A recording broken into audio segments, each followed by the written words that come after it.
စိတ်ဆွမ်းအားကယောဂကိုကုစားပေးနိုင်တယ်ဒီကနေ့ခေတ်ပညာကလည်းဒါကိုလက်ခံထားတယ်ဘုရားမြတ်စွာရဲ့ပိဋကတ်3သွယ်နိကေ9မြတ်ဒီခန္ဓာပေါင်း8400ရှိတဲ့တရားတော်တွေထဲမှာလည်းပဲတရားဓမ္မကိုနာယူပြင်းဖြစ်စိတ်ဓာတ်အင်းငြိမ်ပြီးတော့ယောဂပြောက်သွားတဲ့ဇာလန်းတွေရှိတယ်နော်မှန်ပါဗျာ psychotherapy လို့ခေါ်တဲ့စိတ်စွမ်းအားတစ်မျိုးနဲ့ယောဂပြောက်အောင်ကုစားပေးတယ်စေယောဂကုတဲ့ဆရာဝန်တွေကို psychiatric စေယောဂအတွက် discussion လုပ်ပေးတဲ့ပုဂ္ဂိုလ်တွေ psychotherapist တို့တင်လို့ခေါ်ကြတာပေါ့ခုခေတ်မှာလည်းနော်မှန်ပါဗျာဒါအခုမှပေါ်တာမဟုတ်ဘူးဘုရားမြတ်စွာလက်ထက်တော်ကိုကယောဂနဲ့ပတ်သက်ပြီးဘုရားမြတ်စွာလက်ထက်ကယောဂဆိုတဲ့နေရာမှာစေယောဂတွေမကဘူးခန္ဓာကိုယ်ရုပ်ခန္ဓာကိုယ်ပေါ်မှာဖြစ်တဲ့ယောဂကိုပင်စိတ်ဆွမ်းအားနဲ့ကုစားကြတာတွေရှိတယ်တဲ့မှန်ပါပါအားလုံးအသိများကြတာကြည့်ပမာလီတွေသိတယ်နေမကောင်းတဲ့အခါကျတော့ဘုဇင်သုံးနိုင်ယောဂကင်းတယ်ယောဂပြောက်တယ်ဆိုပြီးတော့သံဃာတော်တွေပြင်ပြီးတော့ဘုဇင်သုံးတွေပါလိမနာကြဘူးလားနာပါဗျာနာတယ်နော်ဒါ psychotherapy ပဲဘုဇင်သုံးနာရနဲ့ယောဂပြောက်တယ်ဆိုပြီးတော့ယုံကြည်ခြင်းနဲ့ဟုတ်တယ်ဒီဘုရားမြတ်စွာလက်ထက်တော်ကလက်ဝဲရန်ဖြစ်တော်မူတဲ့ဒုတိယသာဝကရှင်မမောက္ကလံမထေရကြီးယဟန္တာဆိုတာလဲသွေးနဲ့သားနဲ့ကိုယ်ဆိုတော့ယောဂဖြစ်တဲ့အခါဖြစ်တာအပူအေးရဲ့ဓာတ်ဒါလေးပါမကြီးများရတဲ့ကြောင့်ယောဂဝေဒနာဖြစ်တယ်ရှင်မမောက္ကလံကြီးမကြမ်းမမာယောဂဝေဒနာဖြစ်နေတဲ့အခါကျတော့မြတ်စွာဘုရားကိုယ်တိုင်ကြွပြီးတော့ဘုဇင်9ပါးတရားကိုဟောကြားပြီးရှင်မမောက္ကလံကတယုတတိမြတ်စွာဘုရားဟောကြားတဲ့ဘုဇင်9ပါးဒီတရားကိုနာရင်နဲ့စိတ်တောက်เสียမလို့ယောဂတွေကုန်ပြောက်သွားတယ်လို့ဆိုတာပြောက်သွားတာမှတခါလဲပြောက်တာတဲ့နောက်ထပ်မပေါ်ဘူးဒီယောဂမျိုးဒီပြင်ယောဂတော့ပေါ်ရင်ပေါ်မှာပေါ့နော်မှန်ပါပါဗျာအခုကုလိုက်တဲ့ယောဂကတော့တခါလဲပြောက်သွားတယ်ခုကပြောတဲ့ဇေဝတွေမှာ side effects ဘေးထွက်ဆိုးကျိုးလို့ခေါ်တဲ့ side effects တွေများနော်မှန်ပါပါဗျာ chemical နဲ့လုပ်ထားတဲ့ဇေဝတွေက side effects တွေများလို့အခုကိစေပညာရတရားတဖြည်းဖြည်းပဲဥလက်လာတော့ဆိုရင်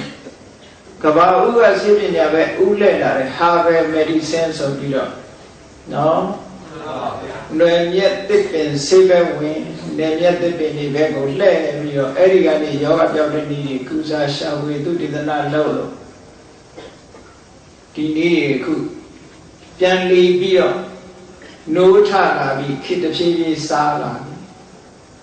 ဘာဖြစ်လို့လဲဆိုရင် chemical နဲ့ဖော်ဆက်ထားတဲ့ဆေးတွေက side effect တွေကများဒီယောဂတော့ပြောင်းအောင်ကုသပါရဲ့နောက်ထပ်ယောဂတစ်မျိုးသွားပြီးတော့ပေါ်လာပြန်တယ်ဆိုတော့ဒီယောဂပြောင်းနောက်ထပ်ယောဂပေါ်နောက်ထပ်ပေါ်လာတဲ့ယောဂတစ်ခါဆေးတစ်မျိုးနဲ့ကုရပြန်အဲ့ဒီဆေးတစ်မျိုးကတစ်ခါနောက်ထပ်ယောဂအသစ်ကိုမွေးဖွားလိုက်ပြန်ရောဒီယောဂတော့ပြောင်းသွားပြီးနောက်ထပ်ယောဂတစ်ခုပေါ်လာပြန်ဒီလိုနဲ့ဂျာအေးသူမေရိုက်ဆိုတဲ့တချင်းလိုပဲဝိုင်းကြီးပတ်ပတ်ဒူဝေဖြစ်နေတာဆုံးကုန်မဆုံးနိုင်တော့ဘူးဟုတ်လားမှန်ပါဗျာအေးဘုရားဘာသာသူတော်စင်တွေ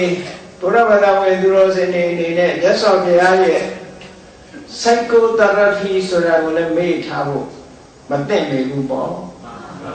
မြတ်စွာဘုရားလက်ထက်က psychotherapy ဆိုတာဒီအခေါ်နဲ့မဟုတ်ပြီမဲ့လို့ခေါင်းကဘုဇင်9ပါးဟောလို့နာကြားလိုက်ရလို့ယောဂပြောက်သွားတယ်ဆိုတာ psychotherapy ပဲထားနော်မှန်ပါပါဗျာစိတ်ဓာတ်ရေးရာကိုပြုပြင်ပြောင်းလဲပေးတာနဲ့ယောဂဝေဒနာပြောက်တယ်တဲ့ရှင်မမောက္ကလံယောဂပြောက်သွားတယ်ရှင်မကတ္တဗာကြီးနဲ့ပိပ္ပလိဆိုတဲ့နိုင်ကူထဲမှာမကြမ်းမဖြစ်ကိုယ်တော်ကြီးဆောင်းကမကြွနိုင်ဘူးနိုင်ကူထဲမှာယောဂတွေဖြစ်လို့မထနိုင်ဘူးအာဘာတိကောဒုက္ခိတောဘာလကိလနောအာဘာတိကောဆိုတာ တကူလုံးနာကျင်ကြိုက်ခဲပြီးတော့နေတယ်ဘာမှကိနာတော့အပြင်းထန်နေမကောင်းဖြစ်နေတယ်အဲလိုပြင်းထန်နေမကောင်းဖြစ်ဒုက္ခိတဆင်းရဲဒုက္ခရောက်နေတဲ့အချိန်မှာမြတ်စွာဘုရားကိုယ်တိုင်ကြွသွားပြီးတော့ယောဂအချင်းတွေမေးမြန်းပြီးဟောဒီဘုဇင်9ပါးအကျင့်တရားကိုမြတ်စွာဘုရားကဟောလိုက်တာလည်းပဲဘုဇင်တုတ်ကိုနာရင်ကနေပြီးရှင်မာဂတ္တဗဆေးတောက်ဆရာမလို့ပဲနဲ့ယောဂတွေပြောင်းသွားဘူးလေတဲ့နော်မှန်ပါဗျာကဲမြတ်စွာဘုရားကိုယ်တိုင်လည်းပဲသွေးနဲ့သားပဲဘုရားကိုယ်တော်မြတ်လည်းပဲဒီယုတ်ဒီခန္ဓာဒီယုတ်ဒီခန္ဓာလို့ဆိုတဲ့အချိန်မှာမြတ်စွာဘုရားမှာရရှိထားတဲ့ယုတ်ခန္ဓာကိုယ်က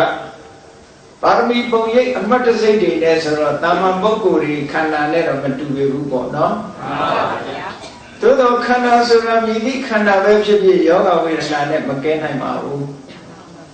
ဇာတိဆိုတာနဲ့မကဲဘူးဆိုရင်ဇရာဆိုတာနဲ့လည်းမကဲနိုင်ဘူးဗျာတိဆိုတာလည်းမကဲဘူးမရဏဆိုတာလည်းမကဲဘူးတဲ့သို့တော့မြတ်စွာဘုရားရဲ့ယုတ်ခန္ဓာကိုယ်မှာထူးခြားတာကတော့ပါရမီပုံရိပ်အမှတ်တစိတ်တွေပါနေတယ်ပါရမီပုံရိပ်အမှတ်တစိတ်32မျိုးတဲ့လက္ခဏာ3မှာဒီလိုပြထားတော့မှန်ပါပါဗျအဲ့ဒါကိုစာပေမှာမဟာပုရိတလက္ခဏာယောက်ျားမြတ်တို့ရဲ့လက္ခဏာ32မျိုးလို့စัจ जा မင်းဖြစ်စေဘုရားလောင်းတွေဖြစ်စေနောက်ဆုံးပစ္စည်းမဘွေကဘုရားလောင်းဘုရားဖြစ်မဲ့ဘဝဆိုလို့ရှိရင်အဲ့ဒီပါရမီပုံရိပ်အမှတ်တစိတ်လက္ခဏာတွေဟာထင်ထင်ရှားရှားပေါ်လာဘာဖြစ်လို့ပေါ်လာတော့ဆိုတော့ကိုယ်တိုင်လုပ်ခဲ့တဲ့ကုသိုလ်ကောင်းမှုတွေကအမှတ်တစိတ်ခန့်လိုက်ပေးလိုက်တာပဲတာမန်ပုဂ္ဂိုလ်တွေတော့တစ်မျိုးစီတော့တွေ့ကောင်းတွေ့မယ်32မျိုးလုံးပြီးပြီးပြင်းပြင်းတွေ့ဖို့ဆိုတာတော့ဘုရားလောင်းနဲ့စัจ जा မင်းမှာတွေ့နိုင်တယ်ဘုရားလောင်းနဲ့စัจ जा မင်းတောင်မှပဲစัจ जा မင်းမှာပါတယ်ဆိုယုံလေးပဲပါတာသိပြီးတော့ဘုရားလောင်းလို့ပြီးပြင်းပြင်းမဖြစ်ဘူးတဲ့ဘုရားလောင်းနေကြတော့ပို့ပြီးတော့ပြင်းပြင်းနေဒါကြောင့်လို့အဲ့ဒီပါရမီပုံရိပ်အမှတ်တစိတ်32မျိုးကိုကြည့်ပြီးတော့ဒီပုဂ္ဂိုလ်အပြင်သူ့ရဲ့အနာဂတ်မှာသွားမယ့်လမ်းဟာနှစ်သွေတည်းပဲရှိတယ်လူဘဝနေရင်စัจ जा မင်းဖြစ်မယ်သာသနာပေါင်းဝင်လောကီစိစိတ်တွေကိုစွန့်ခွာပြီးတော့ယတိယဟန်ပြုတ်မယ်ဆိုလို့ရှိရင်ဖျားဖြစ်မယ်လို့ဒီလိုနှစ်မျိုးဟောကြတယ်ဒါမို့ဘုရားလောင်းလေးဝေဖွားလာတဲ့အချိန်တုန်းကပုံတော်တွေကိုသုတ္တရဏမင်းတရားကြီးကဆင့်ခေါ်ပြီးတော့ဘုရားလောင်းလေးရဲ့အကြိုင်လက္ခဏာတွေကိုဖတ်စေပြီးတော့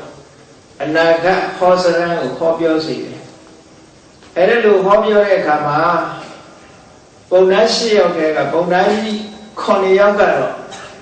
အဲ့ဒီပါရမီပုံရိပ်အမှတ်တစိတ်တွေကိုကြည့်ပြီးတော့ဒီကလေးရဲ့အနာဂတ်ဟာဒွေရေဝခတိရောနှစ်ခုပဲရှိတယ်တဲ့သူသွားမဲ့ destination သူ့ရဲ့လမ်းကြောင်းမှာဒီနှစ်လမ်းပဲစัจ जा မင်းလည်းဖြစ်မယ်သို့မဟုတ်လောကထွတ်ထားရှင်တော်ဘုရားရင်လည်းဖြစ်လိမ့်မယ်လို့လက်နဲ့ချောင်းထောင်ပြီးတော့ဒီနှစ်လမ်းပဲရှိတယ်လို့ဒီလိုဟောကြတယ်သို့တော့သူတို့ထဲမှာထူးကဲတဲ့ပါရမီရှင်ဖြစ်တဲ့ကောတိညမထေရကြီးရဲ့အလောင်းကောတိညပုံနာငယ်လေးကတော့ကြည့်လိုက်တဲ့အခါကျတော့စัจ जा မင်းရဲ့လက္ခဏာနဲ့ဘုရားလောင်းတဲ့လက္ခဏာနဲ့ထူးခြားချက်ကဘာလို့ဆိုရင်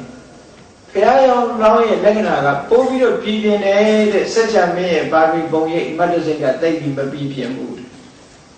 အဲ့ဒီပြည်ပြင်းမှုမပြည်ပြင်းမှုထူးခြားချက်ကို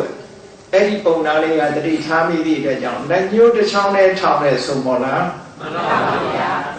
စัจ जा မင်းမဖြစ်ပါဘူးဘုရားပဲဖြစ်မှာသိကြပါတယ်လို့ဒီလိုဟောခဲ့တာနော်မှန်ပါဗျာပညာရချင်းကွာသွားတယ်ပေါ့မှန်ပါဗျာအဲ့ဒီလိုပုံရိပ်တွေထင်းလာတဲ့ဘုရားရဲ့ဒီယုတ်ခန္ဓာကိုယ်ကြီးဟာလည်းပဲစရာဆိုတာလည်းမလွတ်နိုင်ဘူးဗျာတိဆိုတာလည်းမလွတ်နိုင်ဘူးမရဏဆိုတာလည်းမလွတ်နိုင်ဘူးယုတ်ခန္ဓာမှန်တယ်ဘဒုခန္ဓာပဲဖြစ်ဖြစ်တခုခုနဲ့တော့ဒီပျက်စီးဆုံးရှုံးမှုဆိုတာနာလာကြီးပဲเนาะမှန်ပါဗျာဒီလိုပဲမြတ်စွာဘုရားသခင်ကိုရောမြတ်ကိုရောတိုင်း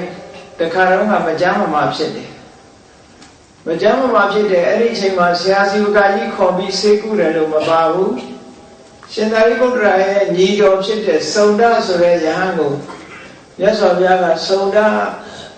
ငါဟောထားတဲ့ဘုဇင်တုတ်တွေရရလားရပါတယ်ဗျာကဲရွတ်စမ်းပါဆိုပြီးတော့ဘုဇင်တုတ်ရွတ်ခိုင်းပြီးမြတ်စွာဘုရားကနားထောင်တယ်မြတ်စွာဘုရားကဘုဇင်တုတ်နာယူရင်းနဲ့မြတ်စွာဘုရားတဏ္ဍာမှာဆွဲကပ်နေတဲ့ယောဂဝေဒနာလုံးဝပြောင်းသွားတယ်psychotherapy နီးနဲ့ကုသလို့ခေါ်တယ်ဟုတ်ကဲ့နောက်တစ်ခုကရှိသေးတယ်ဘုန်းကြီးတို့အင်္ဂုတ္တရနိကေမှာတတကနိဗ္ဗာန်မှာဂိရိမာနန္ဒသုတ်ဆိုတာရှိတယ်ဂိရိမာနန္ဒဆိုတာယဟန်တော်တော်ရဲ့အမည်ပဲဒီနေ့တော့အဲ့ဒီဂိရိမာနန္ဒဆိုရဲ့ကိုတော်ဟာအတော့ကိုမကြမ်းမဖြစ်တယ်နေမကောင်းထိုင်မနာဖြစ်မကြမ်းမဖြစ်မကြမ်းမဖြစ်တော့ရှင်နန္ဒမထေရမြတ်ကမြတ်စွာဘုရားထံချင်းကပ်ပြီးတော့ရှင်ဘုရားတဲ့ဂိရိမာနန္ဒကိုတော်ဟာအတော်မကြမ်းမဖြစ်နေတယ်တဲ့သူ့ကိုတနာငဲ့ညာတဲ့အနေနဲ့ကြွရောက်ပြီးချင်းမြောက်ပါအောင်မြတ်စွာဘုရားကဒီနေမကောင်းထိုင်မသာတဲ့ပုဂ္ဂိုလ်တွေဆိုလို့ရှိရင်ကိုယ်တိုင်သွားပြီးမေးကိုယ်တိုင်သွားပြီးတော့မေးနေရှိတယ်။ရက်ွက်ပြုတ်မတာဘူးငါဖျားပဲဆိုပြီးတော့ဘူးမဆိုင်မနေဘူးနော်။မှန်ပါပါဗျာ။နေမကောင်းတဲ့ပုဂ္ဂိုလ်တွေသွားမေးတယ်အာပိစကားပြောတယ်။ဒီအာပိစကားပြောတာဆိုတာက psychotherapist ပဲ။သွားပြီးဘုရားကအာပိစကားပြောနေရှိတယ်။လုံးတဲ့လုံးတတ်တာဆိုကိုယ်တိုင်လုပ်ပြီးတယ်။ပုတိကတ္တတိတ်တာဒီကိုယ်လုံးအနာယောဂါတွေထားပြီးတော့ဒီကိုယ်လုံးပုတ်ပြီးပြည်တွေနဲ့နေတဲ့ကိုယ်တော်တောင်မှမြတ်စွာဘုရားသခင်ကိုယ်တော်မြတ်ကဘယ်သူမှလုံမပေးတယ်သူကိုယ်တိုင်သွားလုပ်ပေးလို့လေတခါတော့မှန်ပါပါအားလုံးလည်းဘုရားဘာသာဝင်တွေကြားပူးကြတယ်ဒီဇာလန်တွေကိုနော်မှန်ပါပါဗျာပုတိကတ္တတိတ်တာတဲ့သူ့ဘယ်ကတော့တိတ်တာပါပဲခန္ဓာကိုယ်မှာအနာတွေကနေရာကအနှံ့ပေါက်ပြီးတော့ဒီကိုယ်လုံးပြည်ပုတ်တွေနန်းနေလို့ပုတိကတ္တလို့ခေါ်တာပုတိဆိုတာပုတ်နေတဲ့ခန္ဓာကိုယ်ရှိသူလို့အဓိပ္ပာယ်ရတယ်အေးသူခန္ဓာကိုယ်ကအနန္တမကတ်နိုင်တော့အောင်ပြည်ပုံးနဲ့နေအနာညီစော်တွေနံပြီးတော့နေတာမြတ်စွာဘုရားကိုယ်တိုင်သွားပြီးတော့ယောဂဝေဒနာတွေဆေးကြောပြီးတော့တန့်စင်ပေးပြီးတရားဓမ္မဟောပြောပေးတာအဲ့ဒါဓမ္မကောင်းတဲ့အစဉ်အလာတစ်ခုပဲနော်မှန်ပါပါဗျာအေးမြန်မာနိုင်ငံကဘုရားဘာသာနိုင်ငံဆိုတော့ကိုယ်သဘောနဲ့ကိုယ်ဆိုင်ရာပုဂ္ဂိုလ်တွေဥပမာဆေးရုံတက်လို့ဒုတိယမကြမ်းမဖြစ်လာပြီဆိုရင်ဘုန်းကြီးတွေပြင်ပြီးပရိရွတ်ထားလို့ပရိနာတာလို့ဒီလိုလုပ်တယ်သို့တော့ဗမာပြည်မှာနှမျိုးကြုံနေရတချို့ကငါ့ကိုဘုန်းကြီးတွေပြင်ပြီးပရိရွတ်တာငါမထင်တော့လို့ရွတ်တယ်ဆိုပြီးတော့ပိုးစိတ်ဆင်းရဲသွားတဲ့လူကရှိသေးတယ်နော်မှန်ပါပါဗျာကြားဘူးလားပြောတာမှန်ပါပါသူကိုယ်တိုင်ကိုယ်ကလည်းတရားနာခြင်းလို့ပင့်ပြီးတော့ရွတ်တာဆိုလို့ရှိရင်တော့ဒါ psychotherapy ပဲနော်မှန်ပါပါတရားနာခြင်းလို့ဒါကဒီယောဂဝေဒနာဆိုတာကုသလို့ရတဲ့ယောဂရှိတယ်လို့ကုသလို့မရတဲ့ယောဂလည်းရှိတယ်ပြောင်းရမယ်လို့ဘယ်သူမှအာမခံချက်မပေးနိုင်ဘူးဒါယောဂအခြေအနေကြည့်ပြီးတော့ပြောင်းရမယ်လို့အာမခံချက်မပေးနိုင်ဘူးသို့တော့စိတ်သက်သာမှုယောဂသက်သာမှုကိုရမှုရစေရမှာဟောဒီလိုတော့ရှိအကျိုးရှိရဒါမို့ဆေးရုံတွေမှာဆိုလို့ရှိရင်နိုင်ငံခြားတချို့နိုင်ငံတွေမှာသူကဘာသာဆိုင်ရာပုဂ္ဂိုလ်တွေကိုခန့်ထားတယ်ဘာသာဆိုင်ရာပုဂ္ဂိုလ်တွေကိုခန့်ထားတယ်ဒီဗုဒ္ဓဘာသာဆိုရင်ဗုဒ္ဓဘာသာဘုန်းကြီးတွေခန့်ထားတယ်ခရစ်ယာန်ဆိုခရစ်ယာန်ဘုန်းကြီးတွေခန့်ထားမွတ်စလင်ဆိုမွတ်စလင်ဆိုင်ရာတရားဟောဆရာတွေခန့်ထားဆေးရုံတွေမှာမကြမ်းမဖြစ်လာတဲ့ပုဂ္ဂိုလ်ကုလို့မရတော့ဘူးဆိုတဲ့ပုဂ္ဂိုလ်တွေသူကများသောအားဖြင့်လုပ်တယ်သွားပြီးတော့တရားဟောပေးရတဲ့အလုပ်ခံထားတာတွေရှိတယ်ခုတချို့နိုင်ငံတွေမှာအဲ့ဒါလုပ်နေပြီပေါ့နော်ဗမာပြည်မှာလည်းဒါမျိုးကတော့ရှိတဲ့နဲ့ပေါ့ဒါတော့ဘုရားဘာသာဝင်တွေကကိုယ့်ဘာကို လုပ်နေကြတာတွေရှိပါတယ်ကိုယ့်ကိုဘုန်းကြီးတွေပြင်တရားနာဒါတို့တချို့များဆိုရင်ကိုယ့်ကိုမထင်လို့ဆိုတရဏဂုံတင်တာရှိသေးတယ်နော်မှန်ပါဗျာဘယ်လိုပဲဖြစ်ဖြစ်ကိုယ်စိတ်ဓာတ်ရေးရတဲ့ပတ်သက်ပြီး psychotherapy ဆိုတာတော့ဖြစ်တယ်ပေါ့သူ့ရဲ့စိတ်နေစိတ်ထားနဲ့ဒါအရေးကြီးတယ်အားပေးစကားပြောကြရမယ်အားပေးစကားပြောကြလို့စိတ်အားတွေတက်လာပြီဆိုလို့ရှိရင်ယောဂဝေဒနာက curable ဆိုလို့ရှိရင်ပျောက်သွားမှာပဲ incurable ဆိုရင်တော့မပျောက်တော့ဘူးဒါကတော့ဘုရားကုလည်းပျောက်မှာမဟုတ်ဘူး incurable ကုလို့မရတဲ့ယောဂကြပဲကုရမယ်ဒါတော့နော်ကုလို့မရတဲ့ယောဂဖြစ်အောင်စိတ်ချမ်းသာမှုရသွားလို့ရှိရင်အများကြီးကျိုးရှိသွားမယ်ဘဝအများကြီးကျိုးရှိသွားမယ်ဂိရိမာနန္ဒကိုတော့နေမကောင်းထမသာဖြစ်နေတော့မြတ်စွာဘုရားက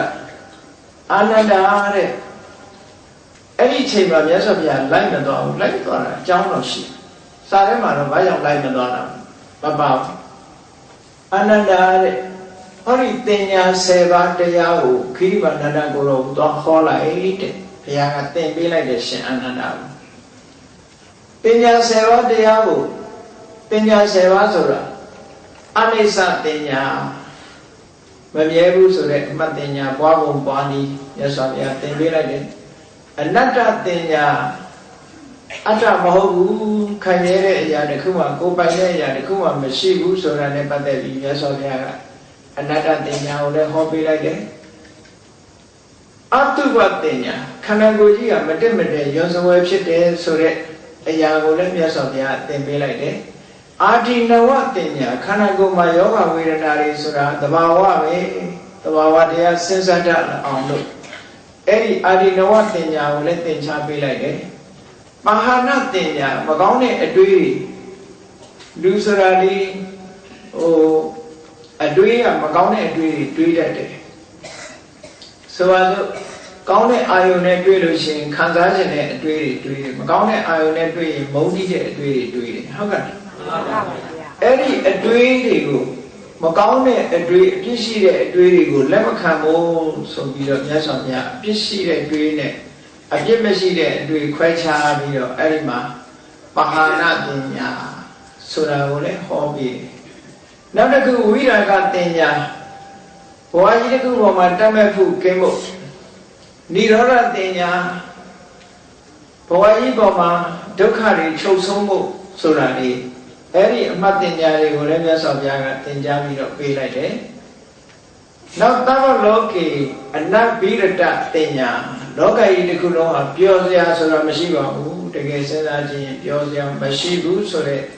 အမှတ်တင်ညာကိုရအောင်ပွားဖို့ပွားနည်းကိုသင်ပေးလိုက်တယ်။နောက်တစ်ခုသဗ္ဗသင်္ခါရေတုအနိစ္စတင်ညာသင်္ခါရအလုံးဟာဘာမှမမောစရာမရှိဘူးဆိုတဲ့အနေထားကိုလည်းသင်ပေးလိုက်တယ်နောက်ဆုံးကြတော့အာနာပါနတတိဆိုတာထည့်ပြီးဟောပေးလိုက်တော့တင်ညာအနေနဲ့ကတော့9ပါးအာနာပါနတတိနဲ့ပေါင်းလိုက်တဲ့အခါကျတော့10ခုသို့ပေမဲ့တင်ညာ10ပါးလို့များတာကိုကြည့်ပြီးဒီလိုခေါ်တယ်နော်မှန်ပါပါဗျာအဲ့ဒီခိရိမာနန္ဒယဟန်နေမကောင်းတိုင်းမှာဖြစ်နေတဲ့အချိန်မှာမြတ်စွာဘုရားကအာနန္ဒာဟောဒီတင်ညာ10ပါးကမ္မထံတရားကိုသွားပြီးတော့ဟောလိုက်လို့ရှိရင်တရားနာပြီးတာနဲ့တကယ်နဲ့ခိရိမာနန္ဒယဟန်နေကောင်းသွားလိမ့်မယ်ကျမ်းမာသွားလိမ့်မယ်ခိရိမာနန္ဒယဟန်ကဒီတရားတွေနာရင်နဲ့သူ့စိတ်ကလေးကရှင်းတတ်ပြီးတော့နေကောင်းသွားလိမ့်မယ်မြတ်စွာဘုရားကဲမြတ်စွာဘုရားအမိန့်ရှိတဲ့အတိုင်းပဲရှင်နန္ဒမထေရမြတ်ကအဲ့ဒီခိရိမာနန္ဒယဟန်စီကိုသွားပြီးတင်ညာ7ပါးတရားကိုအသေးစိတ်သွားဟောကြားလိုက်တာခိရိမာနန္ဒနာရင်နဲ့တရားလဲဆုံးရောသူတဏ္ဍမှာရှိတဲ့ယောဂဝေဒနာပျောက်သွားတာပျောက်တာမှစိတ်တဲ့ဖက်မပါဘူးတခါတည်းပျောက်တာတဲ့နော်မှန်ပါဗျာလုံးဝတခါတည်းပျောက်သွားတယ်နောက်ထပ်မပေါ်အောင်ယောဂပျောက်သွားတယ်စေစားစရာတောင်းမလို့တော့ဒါလည်း psychotherapist ပဲနော် psychotherapy ပဲခုခေတ် psychotherapy ဆိုတာအပိစကားပြောရင်တော့ပြောနိုင်တာဒီလိုဓမ္မစွမ်းရည်ပါလာမဟုတ်ဘူးနော်မှန်ပါဗျာအခုခေတ်နောက်နိုင်ငံလူတွေက Buddhist psychotherapy ကိုတွေ့လို့ရှိရင်သူတို့ဘယ်လောက်သဘောကျလဲမသိဘုန်းကြီးတို့ Netherlands နိုင်ငံဗိဓမာသင်္นานနှစ်စဉ်သွားပြီးတော့ပို့ချလေးရှိတယ်2004ကစပြီးတော့အဲ့မှာလာတက်တဲ့ကျောင်းသူတွေဆိုတော့လာတက်တဲ့ပုဂ္ဂိုလ်တွေတဲက psychiatrist တွေပါတယ် psychotherapist တွေပါတယ်ဘာဖြစ်လို့လဲဆိုတော့အဘိဓမ္မာဆိုတာ Buddhist psychology ကို psycho philosophy ဆိုပြီးတော့ဒီအဘိဓမ္မာတရားကိုလာပြီးတော့သင်ကြတယ်အဲ့လာသင်တဲ့ထဲမှာ psychotherapist တို့ psychiatrist တို့သူတို့လာကြတယ်လာပြီးတဲ့အခါကျတော့သင်တန်းပြီးဆုံးတဲ့အခါမှာသူတို့ feedback လို့ခေါ်တယ်သူတို့ရဲ့ထင်မြင်ချက်သူတို့ရဲ့ခံစားချက်တွေ feedback ကိုရေးပြီးတော့ပေးကြတယ်ပေါ့အဲ့ရေးပေးတဲ့ထဲမှာ psychotherapist တို့ psychiatrist တို့ဆရာမကြီးတွေကဘာပြောတော့ဆိုတော့အရှင်တရားဒီလာပြီးတော့ဘုရားရဲ့အဘိဓမ္မာကိုလာပြီးသင်ကြားပေးသည့်အတွက်ကြောင့်တပည့်တော်တို့အရင်သိထားတဲ့ psychology အတွေးခေါ်တွေပြောင်းရမယ်ထင်ပါတယ်တဲ့ရှော့ရှော့ပေါ့ပေါ့ပြောတာသူတို့ဟုတ်လားမှန်ပါပါဗျ Buddhist psychology နဲ့သူတို့ Western psychology ဒီနှစ်ခုကိုပေါင်းကူပေးသည့်အတွက်ကြောင့်အရှင်ဘုရားကိုကျေးဇူးတင်ပါတယ်တဲ့သူတို့ဤစနစ်တွေဟာဘုရားဘာသာဤစနစ်နဲ့ပြန်ပြီးတော့သူတို့ညှိနှိုင်းပြီးလုပ်ရမယ်လို့ထင်ပါတယ်ဆိုတဲ့စကားသုံးလေးကိုသူတို့ထည့်ပြီးတော့ရေးထားတာကိုတွေ့ရတယ် psychotherapist တွေကအဲ့တော့မြတ်စွာဘုရားဘုန်းကြီးတို့အဲ့တုန်းကသင်တော့အဘိဓမ္မာပဲသင်တာဒီကနေ့ဟောတဲ့တရားမျိုးကိုဟောပေးလိုက်ရင်သူတို့သိသိချင်တယ်ပေါ့ဒီကနေ့ဟောတဲ့တရားမျိုးကိုမဟောဘူးအဲ့တုန်းကစိတ်အကြောင်းစေတသိက်အကြောင်းရုပ်အကြောင်းလို့ဆိုတဲ့အဘိဓမ္မာတရားကိုဟောပေးတာပေါ့နော်အဲ့ဒါနဲ့တည်းမဲ့သူတို့ကအတော်ချိနတ်သွားတယ်ကဲဂိရိမောနန္ဒယဟန်ကိုသင်ညာ7ပါးကမ္မထတရားကိုခေါ်လိုက်တယ်ကျမ်းစာမှာကြီးနဲ့ဒီဂိရိမောနန္ဒယဟန်ဟာယောဂဝေဒနာပျောက်ကင်းပြီးတော့သွားတယ်ဘာကြောင့်ဘယ်လိုလုပ်ပျောက်ကင်းတာလဲကဲနောက်တစ်ခုစဉ်းစားကြရအားလုံးကြားဘူးတဲ့မေပတ္တာပတ္တာစာရာလို့စာထဲမှာရေးတယ်အရာထဲမှာတော့ပတ္တာစာယီလို့ပဲနာမည်ကြားကြနော်အဲ့ဒီပတ္တာစာယီပဲခေါ်ပတ္တာစာရာပဲခေါ်အဲ့ဒီအမျိုးသမီးဟာတောကုံမတ္တကလို့ခေါ်တယ်တောကကြောင့်ယူသွားတယ်စိတ်ကြောင့်ယူတာပဲစိတ်ကြောင့်ယူလို့ရှိရင်စိတ်နဲ့ပဲပြန်ကူရမှာသူကခုထုံးကအဲ့တိုင်းခန္ဓာကိုယ်ကြီးမှာဒီမှာလူရဲ့ခန္ဓာမှာဥဒုကြောင့်ဖြစ်တဲ့ယောဂလား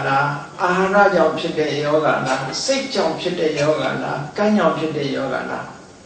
အဲ့ထဲမှာအနေတိုင်းမတတ်လို့ဖြစ်တဲ့ယောဂလားဟောယောဂတွေကအမျိုးမျိုးရှိတယ်အဲ့ဒီယောဂအမျိုးမျိုးတွေမှာအနေတိုင်းမတတ်လို့ဖြစ်တဲ့ယောဂကြအနေတိုင်းဆင်ញင်ပေါ့ဥဒုကြောင့်ဖြစ်တဲ့ယောဂကြတော့ဥဒုကိုပြင်ပေးပေါ့အာဟာရကြောင့်ဖြစ်တဲ့ယောဂကြတော့အာဟာရကိုပြင်ပေးရမယ်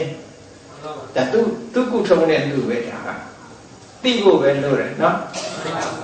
ကံကြောင့်ဖြစ်တဲ့ယောဂကြတော့ကံနဲ့ကုစားစိတ်ကြောင့်ဖြစ်တဲ့ယောဂကြတော့စိတ်နဲ့ပဲပြန်ကုစားဟောစိတ်နဲ့ပြန်ကုစားအဲ့တော့စိတ်ကနဲ့စိတ်နဲ့ကံဆိုတာကတော့စွမ်းအားကြီးမားတဲ့အရာနှစ်ခုပဲဥဒုတို့အာဟာရတို့လည်းပဲစွမ်းအားကြီးမားတဲ့အရာတွေပါပဲသို့သောစိတ်စွမ်းအားနဲ့ကံစွမ်းအားကပို့ပြီးတော့ကြီးမားထက်မြက်တယ်လို့ပြောအဲ့ဒီပတ္တာစာရဟာတောကုံမတ္တကလမ်းမှာမိဖွားကနေမှသူဒုက္ခကိုစဉ်းစားပြီးတော့ကိုယ်ကိုယ်တိုင်ခံစားကြည့်လိုက်ပေါ့နော်ခုခေတ်ပြောတာလို့ခံစားကြည့်ထားတယ်ဆိုတာတကယ်ခံစားကြည့်သလားတော့မသိဘူးကိုယ့်ဘာကိုခံစားကြည့်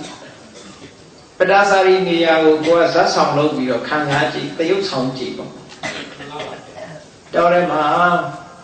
ပြီးဖွားမလို့လာတယ်မိုးရရတာရွာတယ်ဒုက္ခတွေကြီးကျယ်ရောက်နေတယ်ထင်းရှာတယ်ယောက်ျားလုပ်တဲ့လူကယောက်ျားအားကိုးလာတယ်ကလေးပေါက်စားလေးကပါလာသေးတယ်ဩ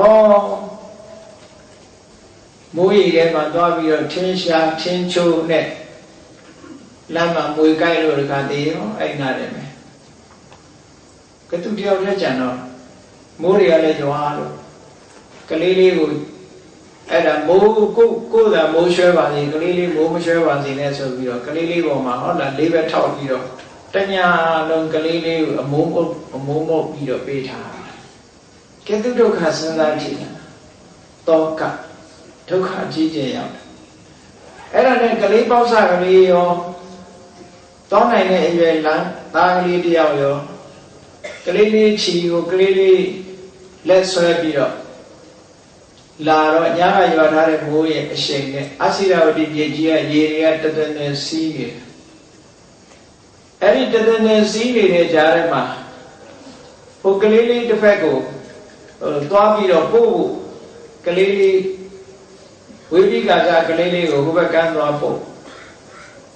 နှစ်ယောက်စလုံးသွားလို့မရဘူးတယောက်တည်းကိုမနေထိတ်ပြီးတော့ဟိုဘက်ရေစည်းကတအားတန်တော့ဟိုဘက်ကိုကူကလေးလေးကိုဟိုဘက်မှာချပြီးဒီဘက်ပြန်အလာရေလေကောင်တော့ရောက်တဲ့အခါကျတော့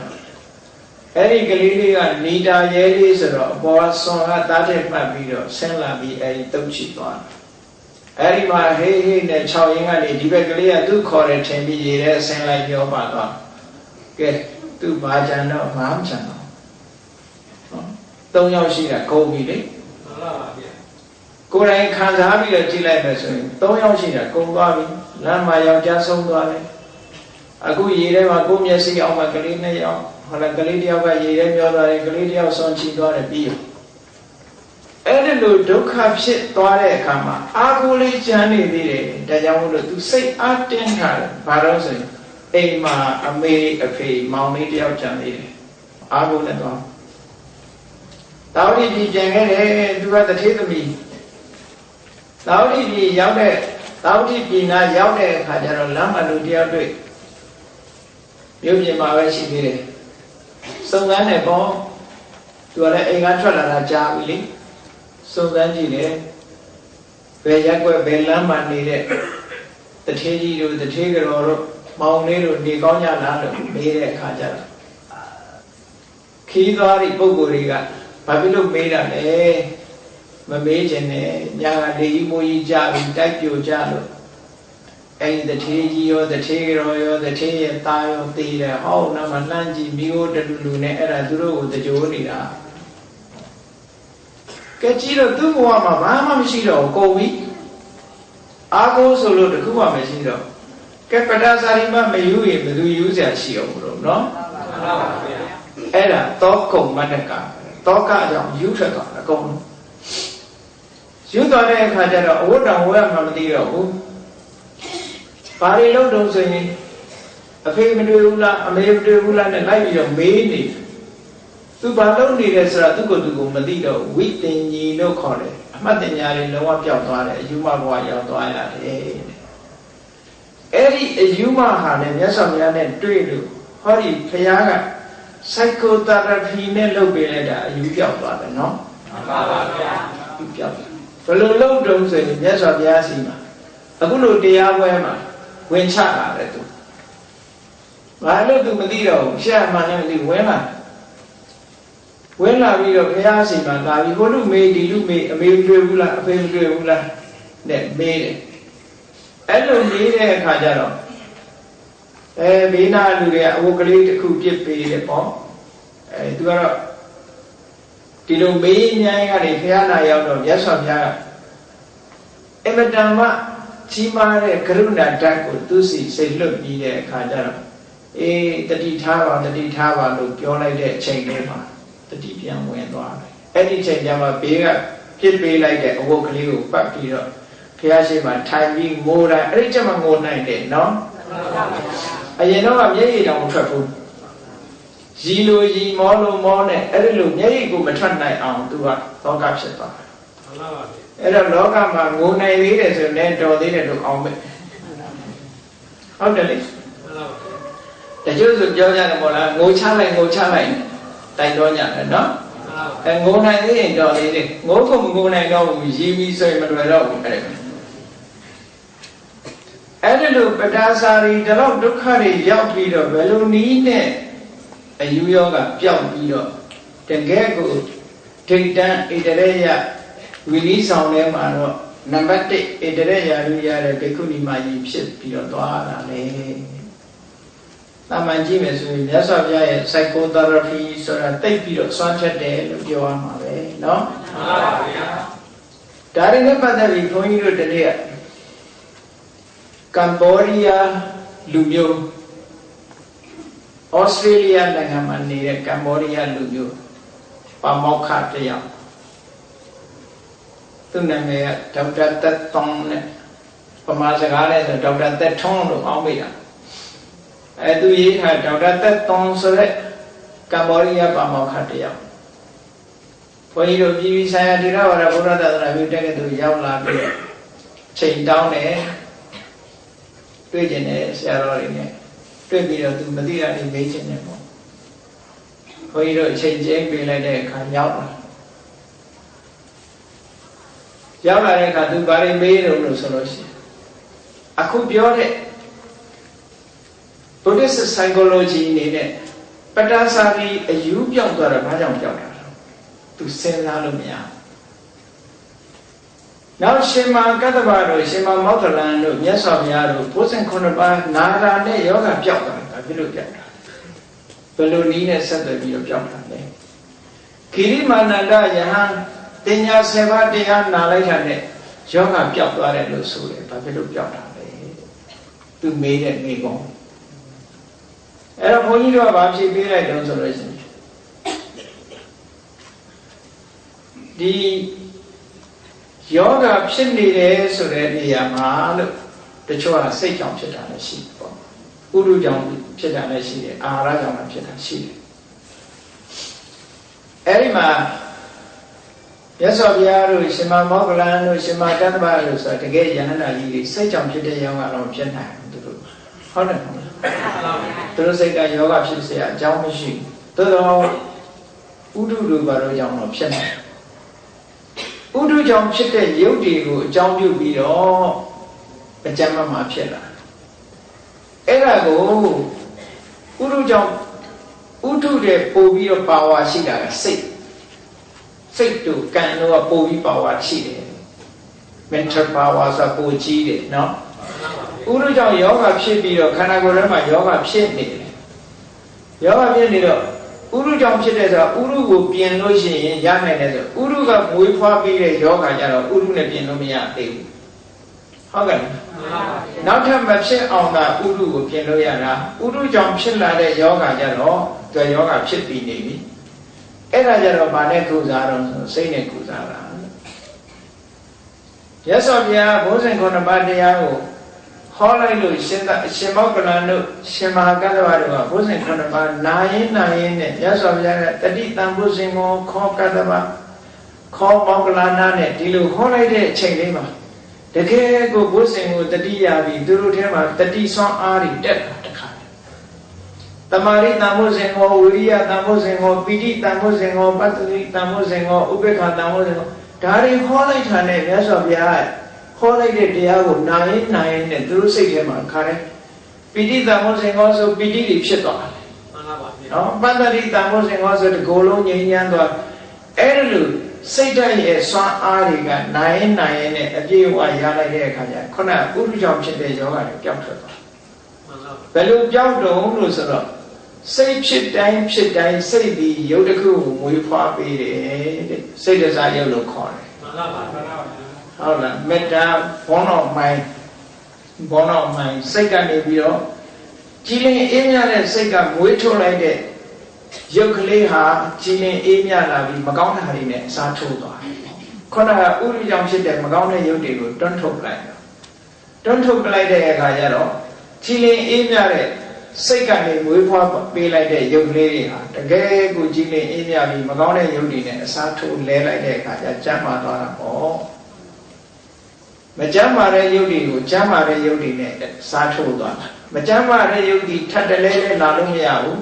စောစောတုန်းကတော့ဥရုကြောင့်ဖြစ်တဲ့ယုတ်ဒီယုတ်တစ်ခုပြတ်သွားရင်နောက်ထပ်ဥရုကြောင့်ဖြစ်တဲ့မကောင်းတဲ့ယုတ်ကဝင်လာတယ်နောက်ထပ်မကောင်းတဲ့ယုတ်ကဝင်လာတယ်ဟောစိတ်ဆွမ်းအားနဲ့ပီတိတွေပတ္တရိတွေဖြစ်လိုက်တဲ့အခါကျတော့အဲ့ဒီယုတ်တွေရဲ့အင်အားညှိုးမိန်သွားပြီးတော့စိတ်ကြောင့်ဖြစ်တဲ့ယုတ်တွေကနေပြီးတော့တွန်းဖယ်လိုက်တာယောဂပြောင်းသွားတယ်ပတ္တစာရီယောဂပြောက်တာလည်းပဲဒီတိုင်းပဲလို့ ရသော်ဘုရားကပထမစိတ်သက်သာရာရအောင် psychotherapy လုပ်ပေးတယ်။ဘာလုပ်ပေးတော့ဆိုရင်သူကပြောတာကိုသူ့အမေတည်သွားပြီသူ့အဖေတည်သွားပြီသူ့မောင်လေးတည်သွားပြီသူ့ယောက်ျားလည်းဆုံးသွားပြီသူ့ကလေးနှစ်ယောက်လည်းတည်ပြီ။ဟောဒါပဲသူပြောနေတာဆိုတော့ရသော်ဘုရားပြောတယ်အေးနေဦးမင်းမှာအမေတည်တာလားအဖေတည်တာလားဟုတ်လားမောင်သေးတာလားသားသေးတာလားယောက်ျားသေးတာလားမေးကြည့်လိုက်တော့ကမ္ဘာလောကမှာလူတိုင်းဟာဒါတွေရှိနေတာပဲဒါကကမ္မဓမ္မောနိကမ္မဓမ္မောမြို့တိုင်းရွာတိုင်းနယ်တိုင်းနိုင်ငံတိုင်းရဲ့သဘာဝကြီးပဲတယောက်တည်းသေးတာမဟုတ်ဘူးအခုလိုသေလို့ငိုရတဲ့မျက်ရည်ဟာဟောဒီပင်လယ်တွေကရေတွေတောင်များသေးတယ်လို့အနမတေကဒေသနာနဲ့တရားချလိုက်တဲ့အခါကျစိတ်ကတက်တာသွားတယ်နည်းနည်းလူဆိုတာကအဖော်ရလို့ရှိရင်တက်တာပဲကိုတယောက်လည်းကြိတ်မိတ်ခံရတယ်ဟုတ်တယ်မလားမှန်ပါဗျာလူဆိုတာအဲ့ဒါကြောင့်မို့လို့ဖော်ရှာရတာနေဖော်လေးနဲ့ဆိုလို့ရှိရင်တက်တာဒုက္ခကိုအဲ့ဒါညခံရပေါ့ကိုတယောက်လည်းဆိုရင်လိမ့်ခံတယ်ပေါ့အေးအဲ့ဒါလို့မြတ်စွာဘုရားကတဘာဝတရားကြီးလောကတစ်ခုလုံးမှာရှိတဲ့အကြောင်းအရာတွေကိုမြတ်စွာဘုရားဟောလိုက်တဲ့ကစိတ်သက်သာသွားအဲ့ဒီစိတ်သက်သာသွားတဲ့အချိန်လေးကြာတော့မှတရားဓမ္မကိုဟောပြောလိုက်တော့အသိဉာဏ်တွေကရှင်းလာတဲ့အခါခုနကပူနေတဲ့နှလုံးသားဟာအေးသွားမြတ်စွာဘုရားတရားနာရင်ခုနကတော့တောကကမွေးထုတ်တဲ့ရုပ်ပဲရှိတယ်လေရုပ်ကစိတ်ကိုမွေးတယ်ဆိုတာစိတ်ဖြစ်ချင်းစိတ်ကရုပ်ကိုမွေးတယ်ဆိုတာစိတ်ဖြစ်ချင်းရုပ်ကပေါ်လာကြည့်ဒေါသဖြစ်တဲ့ဒေါသကနေပြီးတော့မွေးထုတ်လိုက်တဲ့ရုပ်ဟာမဲ့ထွက်တာဟုတ်တော့စိတ်ဆိုးလိုက်ညနေကြောတင်းသွားပြီမဲ့သွားပြီဟောဒါစိတ်ဆိုးတယ်အဲ့ဒါချက်ချင်းမွေးထုတ်တယ်ချက်ချင်းမွေးထုတ်လိုက်ဒေါသကနေပြီးမွေးထုတ်လိုက်ရင်အယုဆိုးသွားပြီအဲ့ဒါလိုပဲအခုပီတိတို့ပတ္တတိတို့ကောင်းတဲ့စိတ်တွေကနေမွေးထုတ်လိုက်တဲ့အခါကျတော့ကောင်းတဲ့ရုပ်ကလေးတွေဖြစ်လာနှလုံးလေးအေးချမ်းသွားတယ်စိတ်တွေငြိမ်းချမ်းသွားတယ်ပူပန်တာတွေမရှိတော့ဘူးပဋ္ဌာစာတွေကစိတ်ကလေးငြိမ်းချမ်းသွားတဲ့အခါကျတော့သဘာဝတရားဆင်ခြင်စဉ်းစားတတ်လာတယ်အမှန်တရားကိုသိလာတယ်ငြိမ်းချမ်းသွားတယ်တောကတွေပြောက်သွားတယ်တောကကြောင့်ထုတ်တဲ့ရုပ်လည်းမရှိတော့ဘူးရုပ်လည်းကြည်လာတယ်စိတ်လည်းကြည်လာတယ်ဒီနည်းနဲ့ပျောက်သွားတာပါလို့ခိရိမာနန္ဒယဟန်တင်ညာဆယ်ဝန်းနိုင်ရင်ယောဂပျောက်တယ်ဆိုတာလေအဲ့ဒါပဲလို့ခေါ်နေတဲ့အချိန်မှာတရားကနောက်ကနေလိုက်ပြီးတော့ကျင့်နေတာကြည့်လေမြတ်စွာဘုရားလက်ထက်တုန်းကတရားနာရင်ဒေသနာဝတ္တနေတော့သတုရတိတိသဟတာနိပါရသဟတာနိသောတပတ္တိဖလံသစ္စိမကံတုဆိုပြီးတော့လေဒေသနာအဆုံးမှာတဲ့8400သောတတ္တဝါတွေသောတပန်ဖြစ်ကြတယ်လို့ဒီလိုဟာမျိုးတွေခဏခဏတွေ့တယ်ဟုတ်လားမှန်ပါဗျာအဲ့ဒါတော့ဒီလိုသောတပန်ဖြစ်တော့ဆိုရင်တရားနာရင်တရားသဘောကိုစိုက်ရင်းကနေကိုယ်ခန္ဓာကိုယ်အာရုံပြုပြီးတော့ဟုတ်တာပါလားဟုတ်တာပါလားလို့ခန္ဓာကိုယ်နဲ့ apply လုပ်ပြီးနာသည့်အတွက်ကြောင့်ကျင့်ပြီးသားဖြစ်မှန်ပါဗျာတရားကျင့်တယ်ဆိုတာနာရင်လည်းကျင့်ပြီးသားဖြစ်သွားတယ်သိလို့ရှိရင်ဟုတ်ကဲ့လားဒါဉာဏ်ရဲ့ကိစ္စဉာဏ်ရဲ့ကိစ္စဆိုတာအမေတ္တမဉာဏ်နဲ့အသိဉာဏ်ဆိုတာအလုံးဉာဏ်နဲ့ဒါကြောင့်မလို့တရားနာတဲ့အခါမှာသူကစိတ်ဆိုင်ပြီးတော့ကိုယ်တန်တန်မှာ apply လုပ်ပြီးတော့နာဖို့အရေးကြီးတယ်ပေါ့မှန်ပါဗျာအဲ့ဒါလို့နာလို့ရှိရင်တရားထဲမှာစိတ်ဆိုင်နေသည့်အတွက်ကြောင့်စိတ်ကလည်းငြိမ့်နေတယ်ငြိမ့်နေသည့်စိတ်ကဖြစ်ပေါ်လာတဲ့ရုပ်ကလေးတွေကလည်းငြိမ့်နေတဲ့ရုပ်တွေဖြစ်လာမှာငြိမ့်နေတဲ့ရုပ်တွေဖြစ်ပြီးတော့စိတ်နှလုံးဟာအေးချမ်းပြီးတော့အသိဉာဏ်တွေကဖွံ့ဖြိုးလာဆက်ဆက်မှုကအဲ့ဒါလို့ရှိတယ်ရုပ်နဲ့နာနဲ့ဟာ mutual relations တစ်ခုနဲ့တစ်ခုအပြန်အလှန်ဆက်သွယ်ပြီးတော့နေတယ်လို့ဘုန်းကြီးတို့အဲ့ဒါကိုရှင်းပြလိုက်တဲ့အခါကျတော့အဲ့ဒီဒေါက်တာသက်သွန်းဟာအလုံးကိုဝမ်းမြောက်ဝမ်းသာဖြစ်ပြီးတော့သူ့ကိုစာအုပ်ပြီးတော့မှစာအုပ်လေးလက်ဆောင်ပေးတဲ့အခါကျတော့အာရပါယစာအုပ်တွေရောလက်ရောဆွဲပြီးသူ့ကောင်းပေါ်တင်တာတွေ့ခဲ့ရတယ်မှန်ပါဗျာသိကျင့်တတ်သွားတယ်ပေါ့သူရင်တော့မသိဘူးတဲ့ဒီလိုဘာဖြစ်လို့ယောဂပြောင်းမှမသိဘူးဒီလိုဆက်ဆက်မှုရှိတယ်လို့ဆိုတာကိုရှင်းပြဂျာမနီသွားတော့ကလည်းပဲ ဂျာမနီကမေကတာဆိုတာတွေ့ကြရဖူးသေးတယ်ဒီလိုပဲသူကတော့သူ့အမျိုးသားတည်သွားလို့ပတာစာရီဖြစ်တာ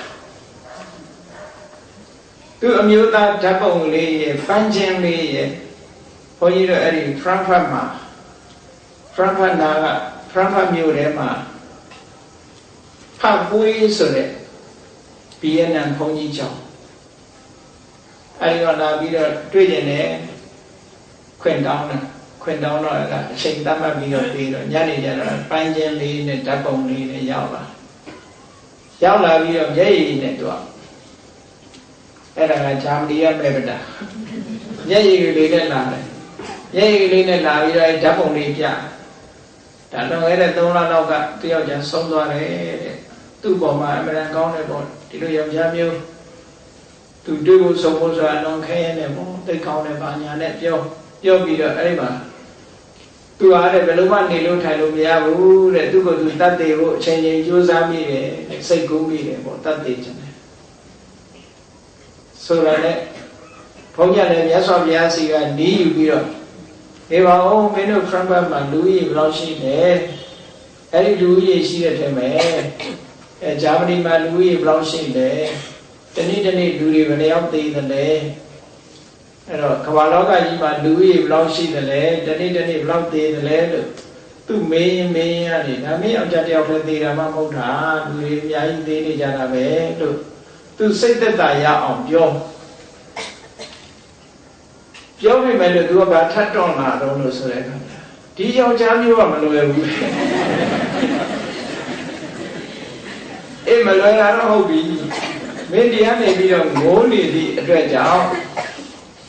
ဘယ်လိုမှမင်းငိုးနေသည့်အတွက်ကြောင့်မင်းအစားရှာလို့မရဘူးမင်းကိုမင်းတတ်သိတယ်နောက်ဘဝတွေ့မှာမဟုတ်ဘူးလို့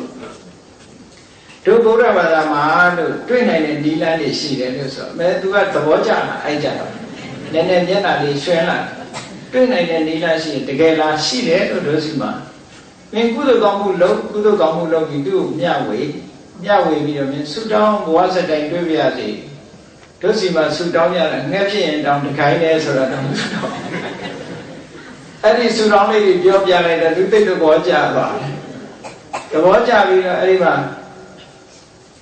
တကယ်ဖြစ်နိုင်လားဖြစ်နိုင်တယ်လို့တို့မြတ်စွာဘုရားဟောတာလေလို့တတ္တာရဲ့သီလရဲ့စာကရဲ့ပညာရဲ့အဲ့ဒီလေးမျိုး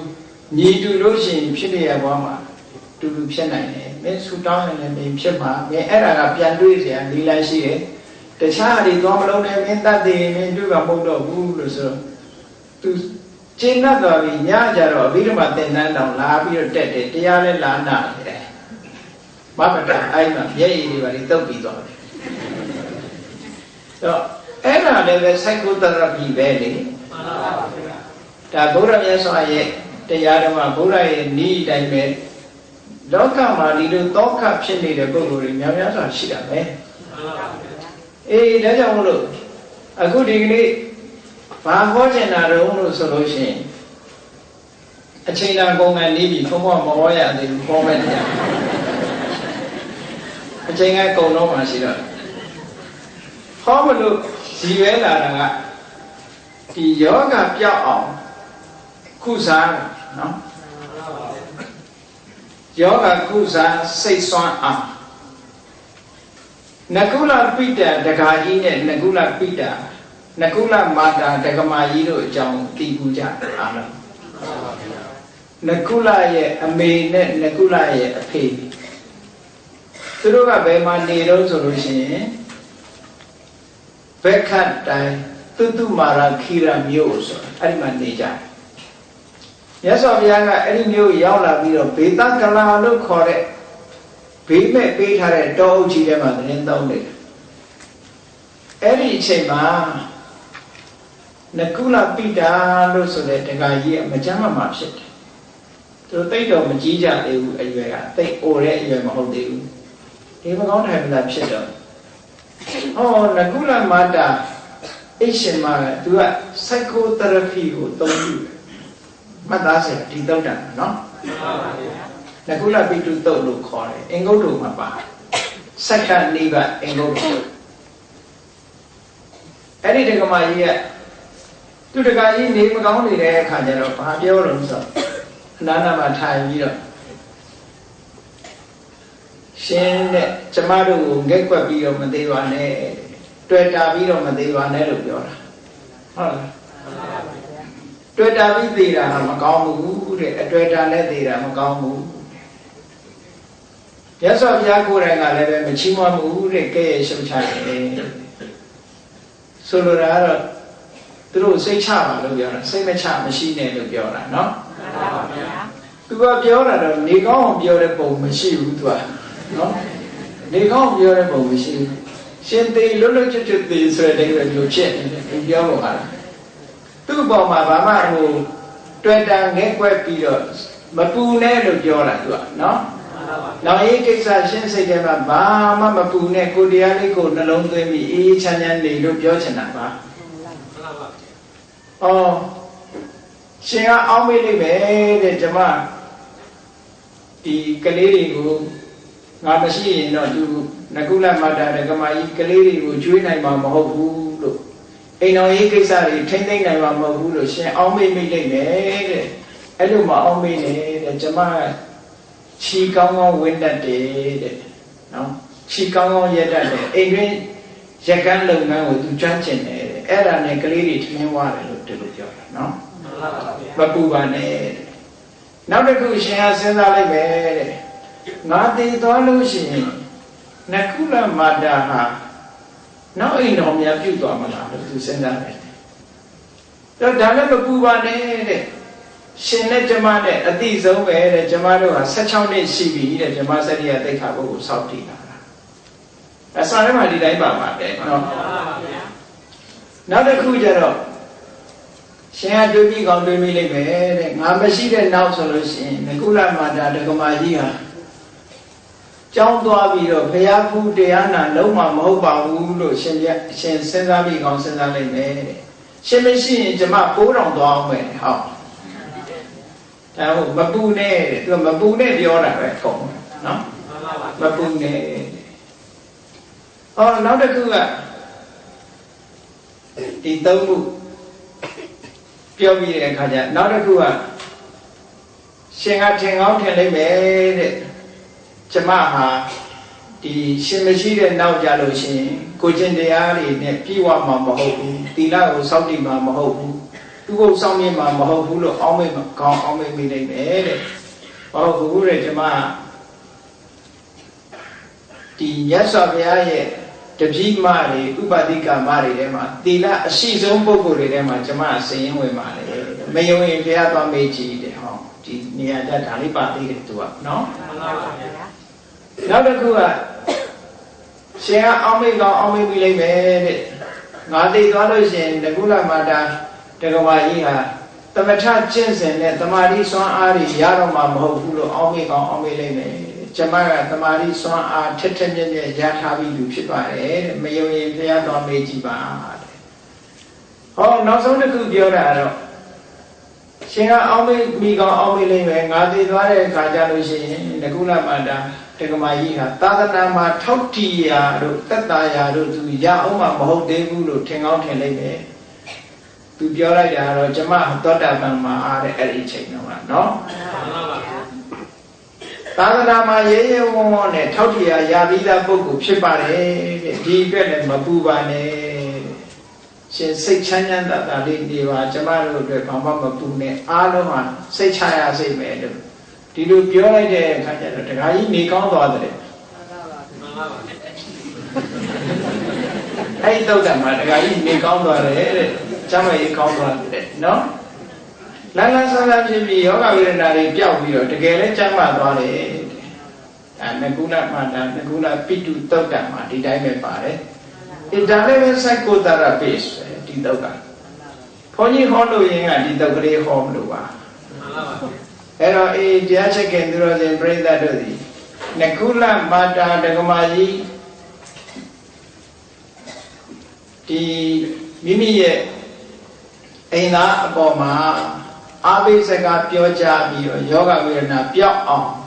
စိတ်နဲ့ကုစားပေးတာဟာဘုရားမြတ်စွာရဲ့စာပေထဲမှာတကယ်ကိုမှတ်တမ်းရှိပါတယ် ဒါကြောင့်မို့လို့ဘယ်နည်းနဲ့ပဲဖြစ်ဖြစ်ဒီတရားဓမ္မရဲ့တရားဓမ္မကိုအာယုံပြုပြီးတော့ကျင့်ရတဲ့စိတ်ဆွမ်းအားတွေဟာယောဂကိုကုစားနိုင်ပါတယ်ဒါကိုပဲ Buddhist psychotherapy လို့ခေါ်လို့ရပါတယ်ဒါကြောင့်မို့တရားချက်ခင်သူတော်စင်ပြိဿတို့သည်ဘဝတန်တရားကြုံတွေ့လာတဲ့အခါမှာလူတိုင်းဟာယောဂဝေဒနာဆိုတာဖြစ်တတ်တယ်ဖြစ်လာတဲ့အခါကျလို့ရှိရင်ဆေးကြည့်တဲ့အာမကိုပဲနဲ့ဟောဒီဓမ္မစွမ်းအားလေးတွေကိုလည်းအာကိုပြီးတော့ယောဂဝေဒနာပျောက်ပြီးသက်ရှိချမ်းသာစိတ်ချမ်းသာလေးလူရဆန္ဒပြည့်ကြပါစေလို့ဘုန်းကြီးကဆုတောင်းပါတယ်အားလုံးတရားချက်ခင်သူတော်စင်ပြိဿတို့သည်ဗုဒ္ဓရဲ့ psychotherapy နည်းကိုအသုံးပြု၍ကျမ်းမာချမ်းသာကြပါစေကုန်သတည်း